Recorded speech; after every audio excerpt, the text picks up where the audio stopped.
కూటమి ప్రభుత్వం ఏర్పడింది మొదలు రాష్ట్రంలో శాంతి భద్రతలు దిగజారాయని తిరుపతి ఎంపీ మద్దెల గురుమూర్తి మండిపడ్డారు. అనంతపురం జిల్లాలో ఎస్సీ, ఎస్టీ విద్యార్థులపై టీడీపీ నేతలు అత్యాచారానికి పాల్పడ్డ ఘటన గూర్చి అరకు ఎంపీ గుమ్మా తనూజరాణితో కలిసి ఎస్టీ కమిషన్కు ఫిర్యాదు చేశారు. అత్యాచారానికి పాల్పడిన వారిపై కఠిన చర్యలు తీసుకోవాలని కమిషన్ని కోరినట్లు ఎంపీ తెలిపారు. ఇంతకు మునుపు ఫిర్యాదైన హరికృష్ణపై దాడిపై జాతీయ మానవ హక్కుల సంఘం స్పందించి 2 వారాల్లో నివేదిక పంపాలని ఏపీ ప్రభుత్వానికి ఆదేశాలు జారీ చేసిందని తెలిపారు. ఎన్ని కేసులు పెట్టినా ప్రజల పక్షాన పోరాడుతూనే ఉంటామన్నారు.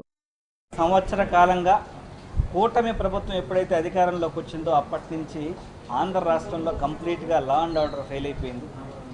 ఉన్నటువంటి పోలీస్ వ్యవస్థను మొత్తం వైఎస్ఆర్ కాంగ్రెస్ పార్టీకి సంబంధించినటువంటి నాయకుల మీద, అలాగే సోషల్ మీడియా యాక్టివిస్టుల మీద, అలాగే సాక్షిలో పనిచేస్తున్నటువంటి జర్నలిస్టుల మీద, వీళ్ళ మీద పోలీస్ వ్యవస్థ అంతా కేంద్రీకృతమై వీళ్ళ మీద కేసులు పెట్టడంలో బిజీ అయిపోయింది. దానివల్ల అల్లరి మూకలు రెచ్చిపోయి అమాయకమైనటువంటి మహిళల మీద, అలాగే పసిపిల్లల మీద అఘాయిత్యాలు చేస్తూ పూర్తిగా లా అండ్ ఆర్డర్ అనేది ఆంధ్ర రాష్ట్రంలో విఫలం అయిపోయింది.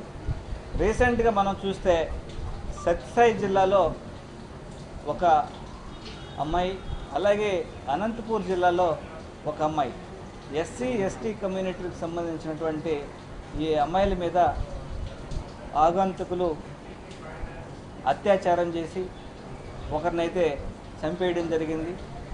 ఒక పాప మీద అయితే అత్యంత పాశవికంగా 15 మంది టీడీపీకి సంబంధించినటువంటి నాయకులు అత్యాచారం చేసి ఆ అమ్మాయి జీవితాన్ని నాశనం చేయడం జరిగింది. దీనికి సంబంధించి వైఎస్ఆర్ కాంగ్రెస్ పార్టీ ఉమెన్ కమిషన్కి, అలాగే ఎస్టీ కమిషన్కి కంప్లైంట్ చేయడం జరిగింది. ఖచ్చితంగా ఎస్టీ కమిషన్ చైర్మన్ గారు అయితే ఖచ్చితంగా దీని మీద కఠినమైనటువంటి చర్యలు తీసుకోవాలని సంబంధిత అధికారులకు కోరతామని ఈరోజు స్పష్టం చేయడం జరిగింది. అలాగే ఇంతకుముందు ఎన్హెచ్ఆర్సీకి కంప్లైంట్ చేసినటువంటి కంప్లైంట్ ఏదైతే హరికృష్ణని కస్టడీలోకి తీసుకొని అతన్ని దారుణంగా హింసించి కొట్టడం జరిగింది. దీనికి సంబంధించి సీరియస్గా స్పందించినటువంటి ఎన్హెచ్ఆర్సీ డీజీ స్థాయి అధికారికి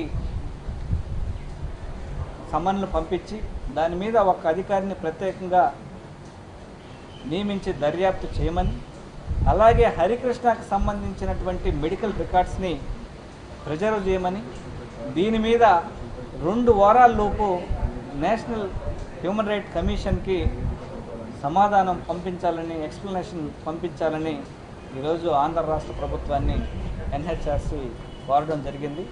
ఖచ్చితంగా వైఎస్ఆర్ కాంగ్రెస్ పార్టీ ఎక్కడ ఈ ఇన్సిడెంట్ జరిగినా కూడా దీని మీద ఖచ్చితంగా కూడా గౌరవ మాజీ ముఖ్యమంత్రి వర్యులు వైఎస్ జగన్మోహన్ రెడ్డి గారి యొక్క ఆదేశాల మేరకు ప్రతి ఒక్క ఇన్సిడెంట్ మీద వైఎస్ఆర్ కాంగ్రెస్ పార్టీ గళం ఇస్తూనే ఉంటుంది.